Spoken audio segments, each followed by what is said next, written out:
पेण तालुक्यात 4 ठिकाणी वैकुंठ पाटील मित्रमंडळाच्या दहीहंडीचा जल्लोष।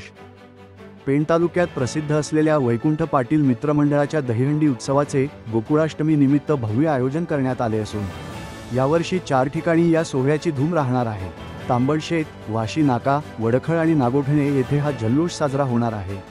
2 वर्षांपूर्वी तांबडशेत येथे सुरुवात झालेल्या या उत्सवाला मिळालेल्या उत्स्फूर्त प्रतिसादानंतर गेल्या वर्षी वाशी नाक्यावरही आयोजन करण्यात आले होते। यंदा प्रथमच 4 ठिकाणी कार्यक्रम होणार असून प्रथम पारितोषिक 1,11,111 रुपये ठेवण्यात आले असल्याचे पत्रकार परिषदेत सांगण्यात आले।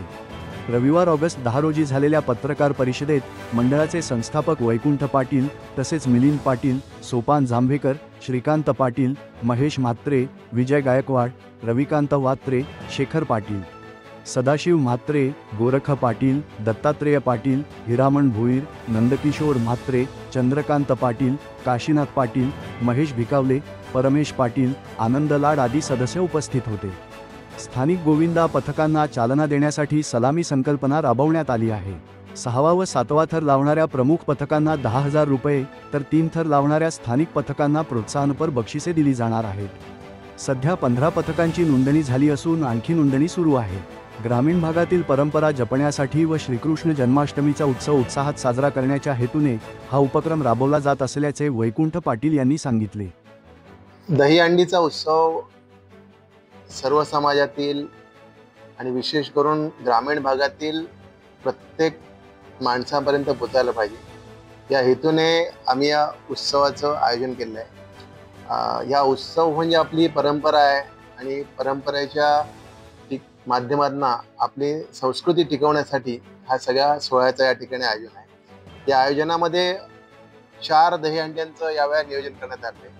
नवीन दहीहंडी नागोठणे या ठिकाणी होईल, जेणेकरून नागोठणे परिसरातील मग नागोठणे शहर असेल, नागोठणे विभाग असेल, त्याचबरोबर शिहो भाग असेल आणि थोड्या प्रमाणामध्ये कासू भाग असेल, या भागातील सुद्धा मंडळींना या दहीहंडी उत्सवाचा आनंद मिळावा या हेतूने त्या ठिकाणी आम्ही दहीहंडीचं नियोजन केलं आहे। गेले 2 ते 3 वर्ष आम्ही सतत प्रयत्न करतोय की दहीहंडी उत्सवामध्ये चांगल्या प्रकारे आयोजन व्हायला पाहिजे।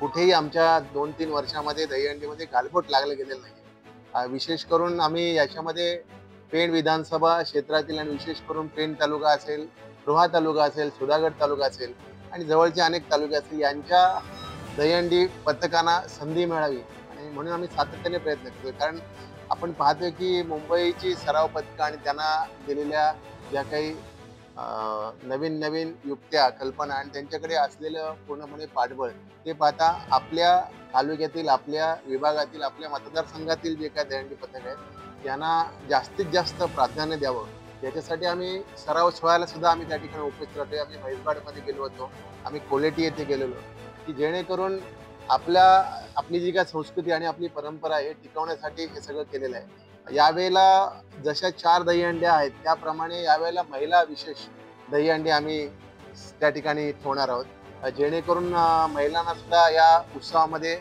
जास्तीत जास्त सहभाग घेता यावा।